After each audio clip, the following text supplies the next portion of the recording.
Hello student, welcome to polytechnic classes. Last lecture में हम लोगों ने bearing and meridian, bearing measure करने के सिस्टम, एक सिस्टम से दूसरे सिस्टम में बेयरिंग को चेंज करना और साथ में कहते हैं इंक्लूडिंग एंगल अर्थात अंतर्गत कोणों की गणना करना। ये टॉपिक हम लास्ट लेक्चर में कवर कर चुके थे। नाउ आज के जो लेक्चर में हम टॉपिक कवर करने वाले हैं वो हैं आपके मैग्नेटिक डिक्लेशन, चुंबकीय दिक्पात, लोकल अट्रैक्शन, स्थानीय आकर्षण, और जो लास्ट आपका टॉपिक हम कवर करेंगे इसमें वो है आपका जो आपकी लोकल अट्रैक्शन की वजह से आपकी जो वेयरिंग है उनमें जो त्रुटि आई है, एरर आई है, उनको करेक्ट करना। ठीक है, तो लास्ट टॉपिक कौन सा है हमारा? Correction in wearing for local attraction. ठीक है, नाउ आज के अपने पहले टॉपिक की तरफ चलते हैं। वो है आपका मैग्नेटिक डिक्लेशन।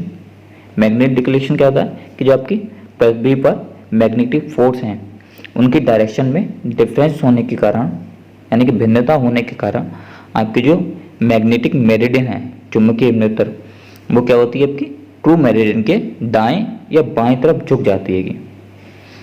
मैग्नेटिक मेरिडियन के ट्रू मेरिडियन के दाएं बाएं झुकाव के कारण हॉरिजॉन्टल में जो एंगल बनता है उस एंगल को हम क्या कह देंगे? चुंबकीय दिक्पात। इसके टाइप्स की बात करें तो आपके झुकाव के अनुसार ये दो तरह की होगी। पहली होगी ईस्ट या पॉजिटिव चुंबकीय दिक्पात, जो दूसरा है इसमें वो आपका वेस्ट या निगेटिव चुंबकीय दिक्पात। नाउ जब आपका मैग्नेटिक मेरिडियन ट्रू मेरिडियन के दाईं तरफ अर्थात ईस्ट डायरेक्शन में झुक जाता है तो इसे हम ईस्ट या पॉजिटिव दिक्पात कहते हैं। और जब मैग्नेटिक मेरिडियन आपके ट्रू मेरिडियन के वेस्ट डायरेक्शन यानी कि बाईं ओर झुक जाता है तो इसे हम क्या कहते हैं? वेस्ट या निगेटिव दिक्पात कहते हैं। नाउ जो नेक्स्ट है इसमें वो है आपका शून्य दिक्पाती रेखा, एगोनिक लाइन। एगोनिक लाइन कौन सी होती है कि जिस पर आपके जो आपकी लाइन है उस लाइन पर आपके कहते हैं जितने भी पॉइंट्स हैं उन पॉइंट्स पर आपका जो चुंबकीय दिक्पात का मान होगा वो क्या होगा? शून्य। तो ऐसे बिंदुओं को मिलाने वाली रेखा जिस पर आपको कहते हैं चुंबकीय दिक्पात का मान शून्य होता है तो उस लाइन को हम क्या कहेंगे? शून्य दिक्पाती रेखा। नाउ जो नेक्स्ट है आपकी समदिक्पाती रेखा। तो समदिक्पाती का मतलब है कि आपके जो भी पॉइंट्स हैं, ऐसी रेखा जो जिस पर आपके प्रत्येक पॉइंट पर आपका जो चुंबकीय दिक्पात का मान एक समान होता है तो ऐसे बिंदुओं को मिलाने वाली रेखा को हम क्या कहेंगे? समदिक्पाती रेखा कहते हैं।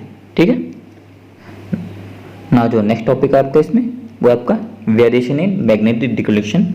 तो आपका जो चुंबकीय दिक्पात है उसका मान कभी भी एक समान नहीं रह जाएगा। पृथ्वी के अलग अलग जगहों पर अथवा एक ही जगह पर जो आपकी चुंबकीय दिक्पात का मान है वो टाइम के साथ कर देंगे चेंज होता रहता है। इस जो आपका कहते हैं दिक्पात के मान में जो चेंजेस हो रहेंगे टाइम के साथ, जगह के साथ, इसको हम क्या कहते हैं? वेरिएशन इन डिक्लेशन कहते हैं। जो आपका डिक्लेशन का जो मान है वो आपका विषुवत रेखा के पास कम होता है। जब हम ध्रुवों पर जाते हैं तो उसका मान अधिक होता है।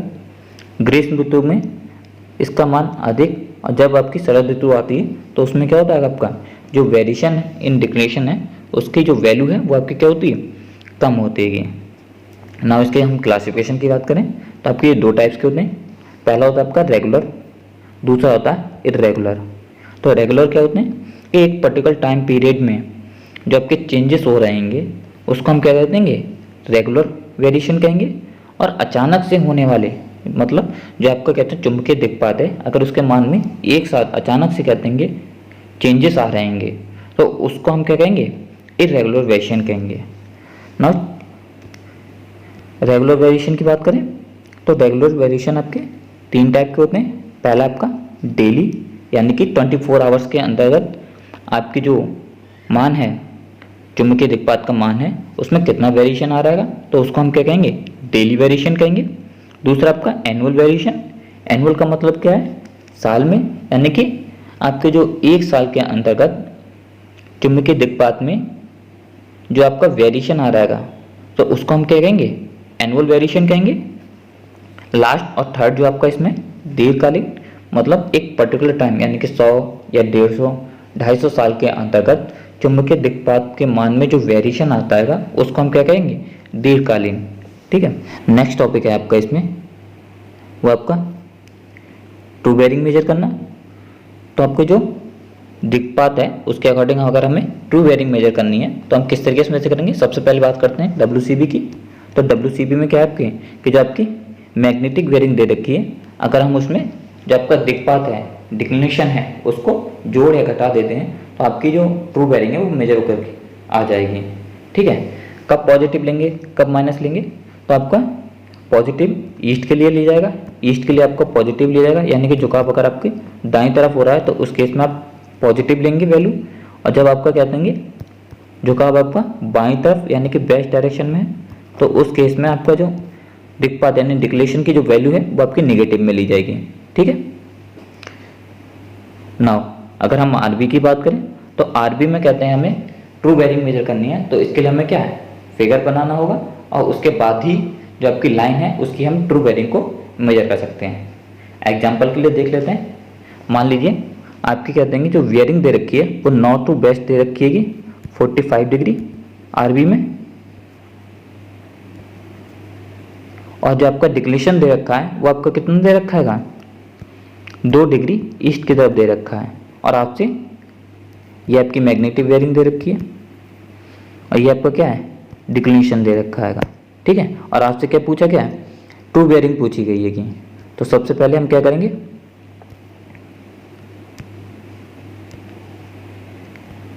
ट्रू मेरिडियन को दर्शाएंगे।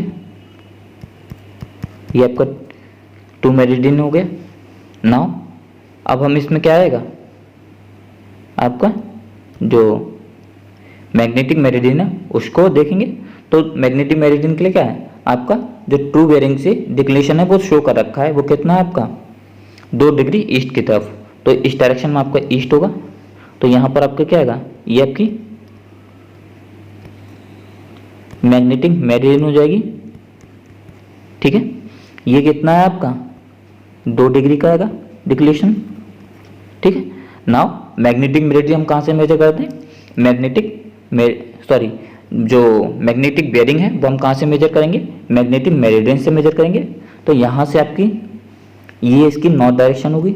ठीक है, इसको अगर हम आगे बढ़ाते हैं ये आपका साउथ हो जाएगा और इस डायरेक्शन में आपकी क्या हो जाएगी, ईस्ट और वेस्ट। ठीक है, ना अगर अभी यहाँ से कहते हैं आपका 45 डिग्री मेजर करेंगे तो वो कितना होगा आपका, ये होगी आपकी लाइन ओ ए मान लेते हैं, ये आपकी ओ ए लाइन है।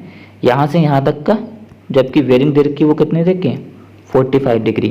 ठीक है, नाउ अब हमें क्या निकालना है, ट्रू बेयरिंग निकालना है। तो ट्रू बेयरिंग के लिए हम कहाँ से मेजर करेंगे, बेयरिंग आपके ट्रू मेरिडियन से मेजर करेंगे।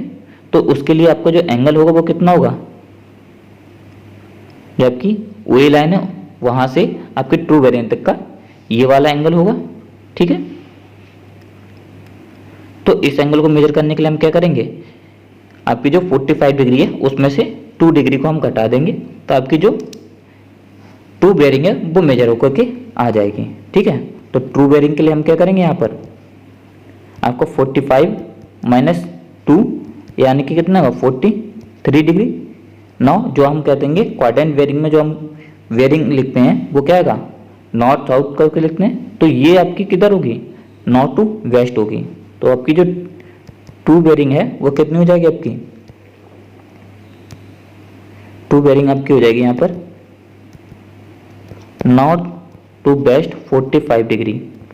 ठीक है, यहाँ पे आपने देखा कि जो आपकी ईस्ट डायरेक्शन में जो आपका डिक्लेशन था 2 डिग्री था, ये आपका कहते हैं WCB में कैसा पॉजिटिव। अगर हम WCB के अकॉर्डिंग निकालते तो इससे हमें जोड़ना पड़ता, लेकिन जो आपका RB था यानी कि जो क्वाड्रेंट सिस्टम था उसमें हमें इससे क्या आएगा, घटाना पड़ेगा।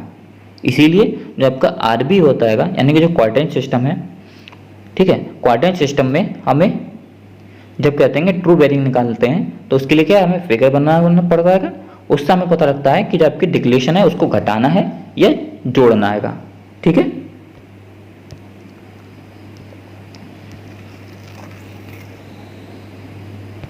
नाउ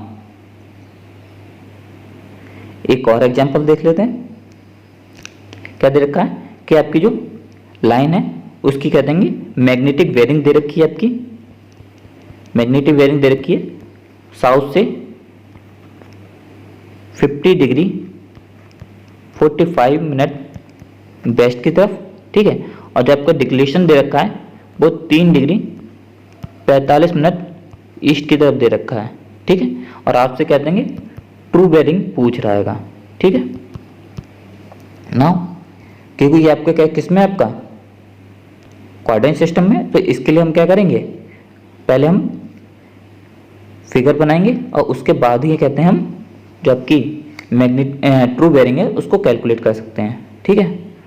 नाउ ट्रू बेयरिंग से मैग्नेटिक बेयरिंग निकालने के लिए क्या करेंगे, जो आपका डिक्लेशन है उसको शो करेंगे।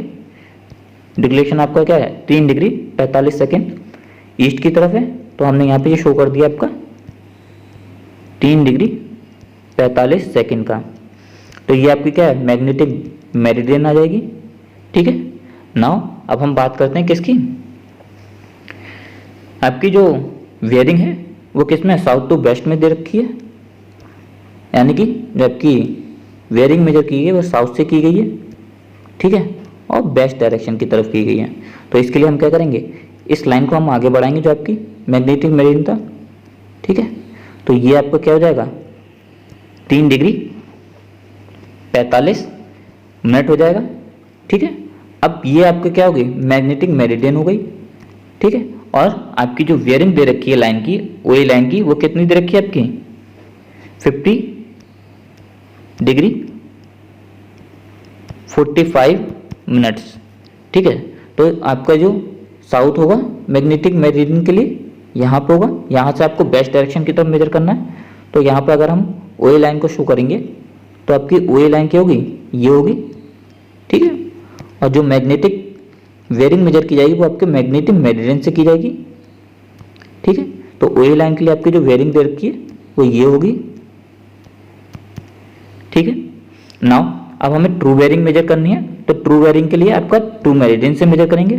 तो ट्रू मेरिडियन का होगा आपका साउथ पे होगा यहाँ पर। ठीक है। तो यहाँ से यहाँ तक का जो एंगल होगा वो हमें मेजर करना है। तो वो एंगल कितना होगा, 50 degree 45 minute plus 3 degree 45 minutes. इनको जोड़ देंगे तो आपकी जो ट्रू बेयरिंग है वो मेजर हो जाएगी। तो हम इसे जोड़ते हैं, जोड़ने पे कितना आएगा आपका, ये आपके 90 का मतलब हो गया 1 डिग्री 30 मिनट। ठीक है। 1 डिग्री में आपके कितने होते हैं, 60 मिनट होते हैं। ठीक है। तो ये 90 हो रहे हैं, तो इसका मतलब क्या हो गया, ये 1 डिग्री 30 मिनट हो गए। तो ये आपको कितना होगा, 30 आएगा। 1 डिग्री इधर आ जाएगा तो ये कितना होगा, 54। ठीक है। तो आपकी जो ट्रू बेयरिंग आ जाएगी साउथ टू वेस्ट की तरफ कितनी आ जाएगी, 54 डिग्री 30 मिनट। ठीक है। नाउ ये आपकी क्या है, ट्रू बेयरिंग मेजर होकर के आ गई है। ठीक है।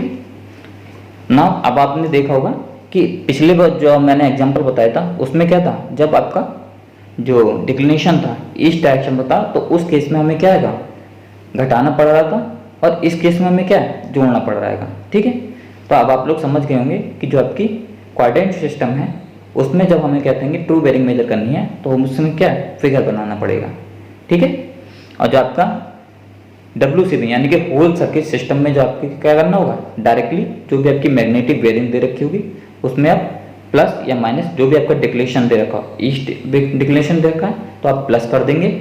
ठीक है। और अगर आपका वेस्ट दे रखा है तो माइनस कर देंगे मैग्नेटिक बेयरिंग में से। तो आपकी क्या है, वहाँ पर जो आपका ट्रू बेयरिंग है वो मेजर होकर के आ जाएगी। ठीक है। नाउ जो आपका नेक्स्ट टॉपिक है इसमें वो है आपका लोकल अट्रैक्शन, स्थानीय आकर्षण। तो जो आपकी मैग्नेटिक नीडल होती है वो हमेशा क्या आएगा, फ्रीली मूव करती है, और फ्रीली मूव करते हुए क्या आएगा, मैग्नेटिक मेरिडियन को दर्शाती है। लेकिन जब हम फील्ड में वर्क करने जाते हैं तो उस टाइम क्या होता है कि वहाँ पर कुछ आकर्षण बल कार्य करते हैं। वो आकर्षण बल किसकी वजह से होते हैं? आपके आस पड़ोस में जो भी कहते हैं लोहे की वस्तु होती है उसकी वजह से वहाँ पे वर्क कर रहे होते हैं। उसकी वजह से क्या होता है, आपकी जो मैग्नेटिक नीडल होती है वो क्या है, जो आपकी मैग्नेटिक मेरिडियन है उससे दाएं या बाएं की तरफ भटक जाती है। यानी कुछ ठीक आपकी कहते हैं कि मैग्नेटिक मेरिडियन न दर्शा करके कुछ इधर उधर भटक जाती है। ठीक है, तो मैग्नेटिक जो नीडल है उसके इस प्रकार भटकने को हम क्या कहते हैं? लोकल अट्रैक्शन कहते हैं। ठीक है, लोकल अट्रैक्शन के कारण क्या होता है, आपकी जो बेयरिंग्स होती हैं यानी कि जो आपकी फोर बेयरिंग्स हैं और जो बैक बेयरिंग है उनके मान में क्या हो जाती है कि वैल्यूज में त्रुटि आ जाती है कि। ठीक है, लेकिन अगर हम बात करें इंक्लूडेड एंगल की, तो इंक्लूडेड एंगल में किसी भी तरह की कोई भी एरर नहीं आती है। ठीक है, अब कौन कौन सी चीज़ें हो सकती हैं जो आपकी कहते हैं कि जो मैग्नेटिक नीडल है उसको कहते हैं इफेक्ट कर सकती हैं। ठीक है, तो आपकी क्या है, कोई भी चुंबकीय चट्टान हो सकती है। ठीक है, आपका स्टील का कहते हैं बिल्डिंग हो सकती है, रेल की पटरी हो सकती है, बिजली के तार हो सकते हैं, लोहे के पाइप जो आपने कहता है ज़मीन के नीचे बिछा रखे हैं वो हो सकते हैं, आपके लोहे के खंभे हो सकते हैं, चाबी का गुच्छा हो सकता है, चैन हो सकती है, आपकी एरोस हो सकते हैं, या फिर स्टील का आपका टेप हो सकता है। ठीक है, नाउ अब हम कैसे जांच करेंगे कि आपकी जो जो आपकी बेयरिंग्स हैं वो आपकी क्या आएंगे, लोकल अट्रैक्शन से इफेक्टिव हैं या नहीं आएंगे। तो इसके लिए हम क्या करेंगे, जो आपकी फोर बेयरिंग है और बैक बेयरिंग है, ठीक है, उसका रिलेशन मैंने आपको बताया था कि जो बैक बेयरिंग है वो आपकी क्या है, फोर बेयरिंग की प्लस माइनस 180 होता है। ये आपका रिलेशन होता है फोर बेयरिंग और बैक बेयरिंग में। तो हम क्या करेंगे कि जो भी आपकी फोर बेयरिंग है और बैक बेयरिंग है उनका हम डिफरेंस निकाल लेंगे। यदि वो डिफरेंस आपका 180 आ रहा आएगा तो इसका मतलब क्या आएगा कि जो आपकी फोर बेयरिंग है और बैक बेयरिंग है वो आपकी क्या है, लोकल अट्रैक्शन से इफेक्ट नहीं हैगी। ठीक है, यानी कि स्थानीय आकर्षण का उन पर कोई भी असर नहीं है। ठीक है, नाउ जांच तो कर ली, अब हम इसे संशोधित कैसे करेंगे इसको हम एक एग्जांपल के थ्रू समझेंगे। तो एग्जांपल देख लेते हैं। ठीक है,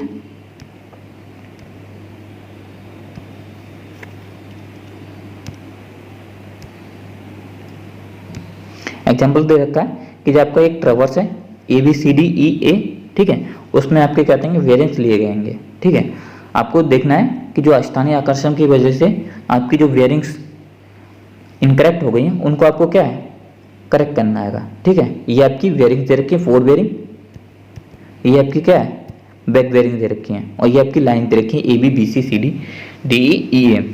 तो AB की आपकी फोर बेयरिंग आपकी 80 दे रखी है और जो बैक बेयरिंग दे रखी है वो आपकी कितनी रखी है, 260 दे रखी है। इन दोनों का अगर हम डिफरेंस निकालेंगे तो कितना आएगा, 180 आएगा।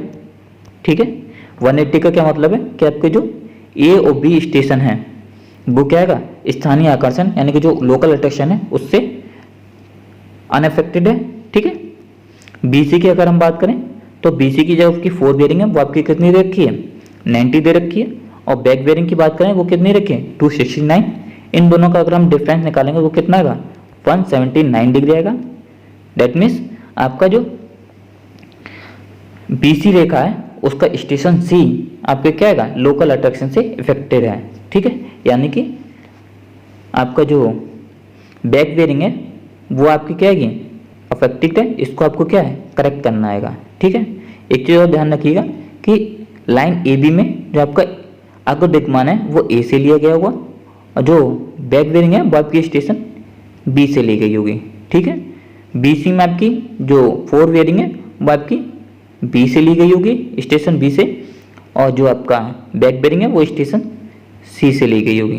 ठीक है, इसी तरीके से CD की अगर हम बात करें तो आपकी जो फोर बेयरिंग है वो आपका स्टेशन C से ली गई होगी और जो आपकी बैक बेयरिंग है वो स्टेशन D से ली गई होगी। ठीक है, दैट मीन्स कहने का मतलब ये है कि जो स्टार्टिंग पॉइंट है, ठीक है, यानी कि जिससे हम स्टार्ट कर रहे हैं उससे हम कहते हैं फोर बेयरिंग लेते हैं, और जो अंतिम पॉइंट होता है यानी कि जो एंड पॉइंट हैगा लाइन का उससे हम कहते हैं बैक बेयरिंग लेते हैं। ठीक है, नाउ अब हम CD का डिफरेंस देख लेते हैं। तो C और D की फोर बेयरिंग और बैक बेयरिंग में जो डिफरेंस है वो आपको कितना होगा, 181 होगा। ठीक है, इसी तरीके से DE का डिफरेंस निकालेंगे तो कितना आएगा, 182 निकल के आएगा। EA का निकालेंगे तो आपका कितना निकल के आएगा,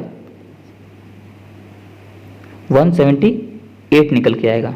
ठीक है, नाउ इन सब में अगर हम देखें तो आपके ए और बी जो लाइन है उसी का कहते हैं जो डिफरेंस है वो आपका कितना आएगा, 180 है। ठीक है, दैट मीन्स स्टेशन ए और बी आपको कहते हैं स्थानीय आकर्षण से मुक्त है, और बाकी जो आपके वेयरिंग्स हैं वो क्या आएंगे, अफेक्टेड हैं। यानी कि स्टेशन ए और बी से जो भी आपने कहते हैं वेयरिंग्स ले रखी हैं वो आपकी क्या होंगी, सही होंगी, और बाकी जो वेयरिंग्स हैं वो इनकरेक्ट हैं, उनको आपको क्या है, करेक्ट करना होगा। ठीक है, नाउ यहाँ पे अगर हम बात करें कि कौन कौन सी कहते हैं वेयरिंग्स आपकी कहते हैं अफेक्टेड हैं, तो इसमें आपकी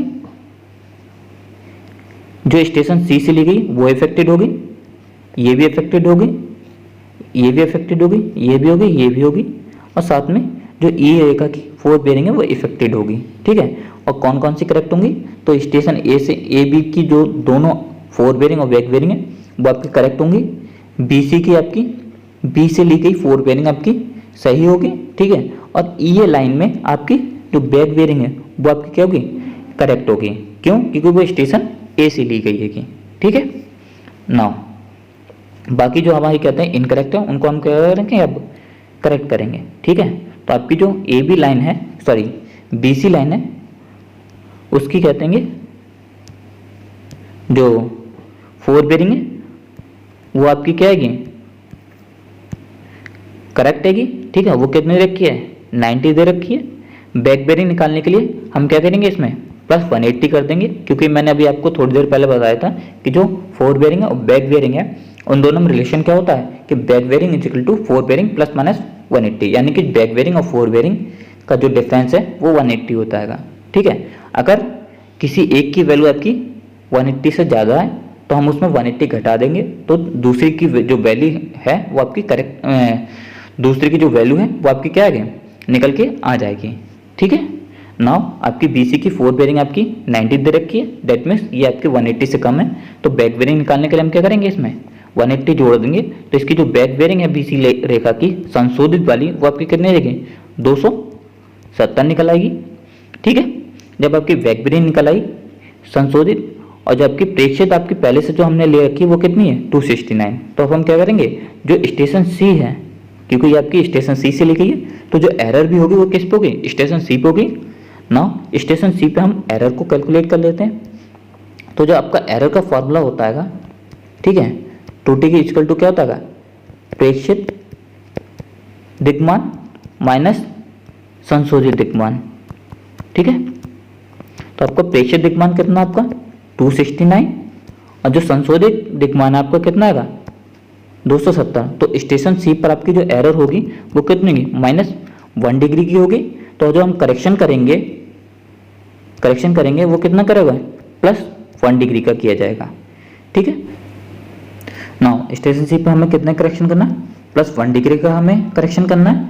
तो डेट मीन्स जितने भी हम बेयरिंग स्टेशन सी से लिए हैं उसमें अगर हम +1 कर देते हैं तो उनकी क्या आएगी, करेक्ट बेयरिंग कैलकुलेट होकर के आ जाएगी। ठीक है, तो स्टेशन सी से आपकी एक तो ये ली गई थी, ठीक है, 269 वाली, ठीक है, जिसको हम कहते हैं करेक्ट कर चुके हैं। अब आपकी जो स्टेशन सी से जो बेयरिंग ले रखी है वो आपकी सी डी रेखा की 4 बेयरिंग ले रखी है। ठीक है, तो सी डी रेखा की हम 4 बेयरिंग को हम करेक्ट करेंगे।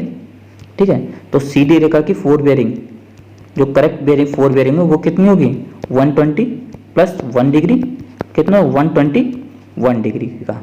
ठीक है, तो आपकी जो करेक्ट होकर के 4 बेयरिंग कितनी आ गई, 121 डिग्री आ जाएगी। ठीक है, नाउ अब सी डी रेखा की हम बैक बेयरिंग निकाल लेंगे। तो बैक बेयरिंग क्योंकि इसकी वैल्यू 180 से कम है तो हमें बैक बेयरिंग निकालने के लिए क्या करना होगा, इसमें 180 जोड़ना होगा। तो ये कितना हो जाएगा, 121 + 180। ठीक है, तो 180 इक्वल टू क्या हो जाएगा आपको, यहाँ पर जोड़ेंगे तो कितना होगा, 301 डिग्री। ठीक है, नाउ जो आपकी सी डी रेखा की बैक बेयरिंग है, ठीक है, जो आपकी प्रेक्षित जो हमने ली थी उसकी वैल्यू भी आपकी कितनी थी, 301 थी, और जो संशोधित होकर के आई उसकी वैल्यू भी कितनी है आपकी, 301। ठीक है, यानी कि जो स्टेशन डी होगा, ठीक है, स्टेशन डी होगा उस पर जो एरर होगी वो कितनी है आपकी, 0 डिग्री होगी। क्यों, क्योंकि प्रेक्षित और जो संशोधित होकर आपकी बैक बेयरिंग आई है वो दोनों कितनी होंगी, 301।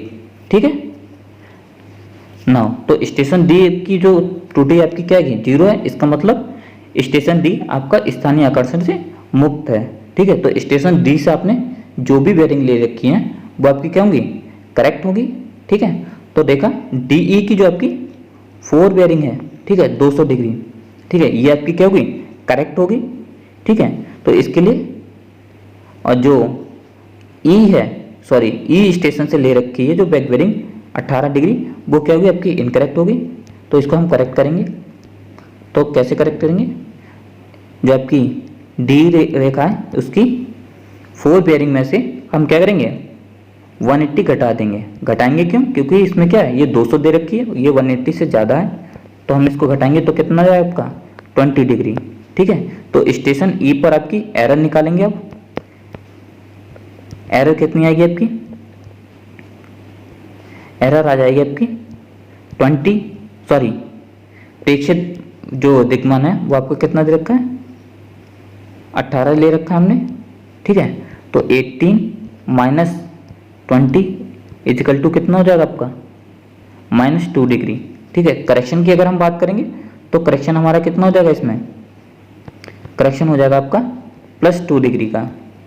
ठीक है, यानी कि स्टेशन ई की जो वैल्यू है उसमें अगर हम +2 डिग्री कर देते हैं तो आपकी जो करेक्ट बेयरिंग है वो आपकी कैलकुलेट होकर के आ जाएगी। ठीक है, नाउ जबकि ई रेखा है उसकी जो 4 बेयरिंग है उसमें हम क्या करेंगे, +2 डिग्री कर देंगे, तो इसकी जो ई रेखा की 4 बेयरिंग करेक्ट होकर के आ जाएगी। ठीक है, नाउ तो स्टेशन सॉरी लाइन आपकी ई ए की जो आपकी 4 बेयरिंग है वो कितनी हो जाएगी आपकी, 318 + 2 डिग्री इजिकल टू कितना होगा, 320 डिग्री। ठीक है, अब ई लाइन की हम बैक बेयरिंग निकालेंगे। बैक बेयरिंग कितनी हो जाएगी आपकी, 320 माइनस 180 इजिकल टू कितना होगा, 140 डिग्री। ठीक है, अगर आप देखेंगे यहाँ पर जो आपकी ये लाइन है उसकी जो बैक बेयरिंग है वो आपकी कितनी पहले से 140 दे रखी है। इसका मतलब ये है कि हमने जो भी कहते हैं कैलकुलेशन की है वो हमारी क्या है, ठीक है। ठीक है, नाउ अब आपकी क्या है, सारी कहते हैं जितनी भी कहते हैं इनकरेक्ट बेयरिंग थी उनको हमने करेक्ट कर लिया। अब हम क्या है उसकी टेबल बनाएंगे।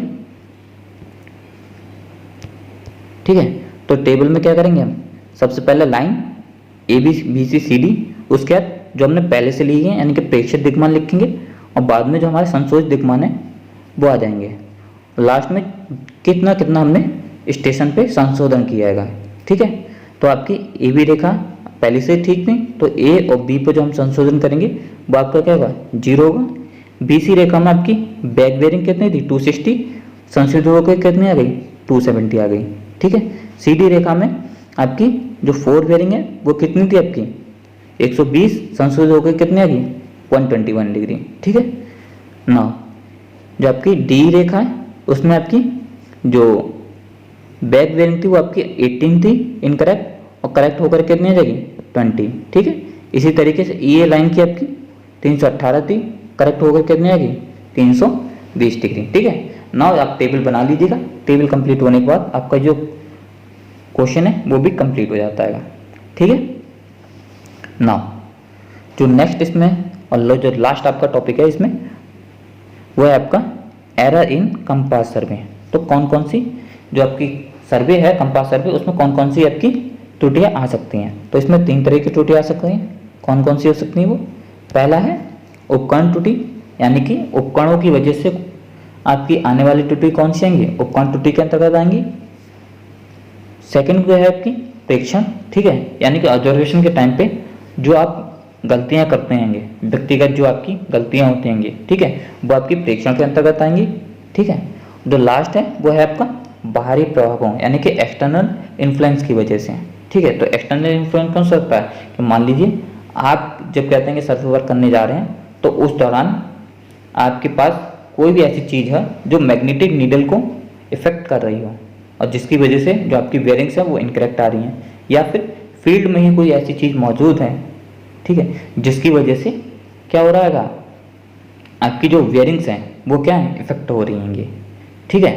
तो जो आपका एक्सटर्नल इन्फ्लुएंस में कौन से जाएंगे कि मान लीजिए आपके पास कोई चाबी है या चैन है, ये जो एरो है, ठीक है, या इस्पाती फीता है, उसकी वजह से आपकी जो मैग्नेटिक नीडल है वो करेक्ट मैग्नेटिक मेरिडियन नहीं दर्शा रही है, ठीक है। पहली तो इसकी वजह से जो एरर आएंगी वो भी आपकी एक्सटर्नल इन्फ्लुएंस की वजह से आएंगी।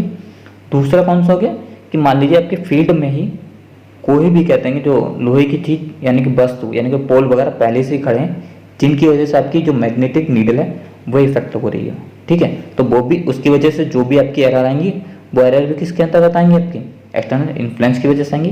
दूसरा क्या है कि मान लीजिए मौसम खराब है, बादल है, तूफान आ रहे हैं, ठीक है, तो उसकी वजह से जो एरर आएंगी वो भी आपकी किस में आएंगी, आपकी एक्सटर्नल इन्फ्लुएंस के अंतर्गत आएंगी, ठीक है।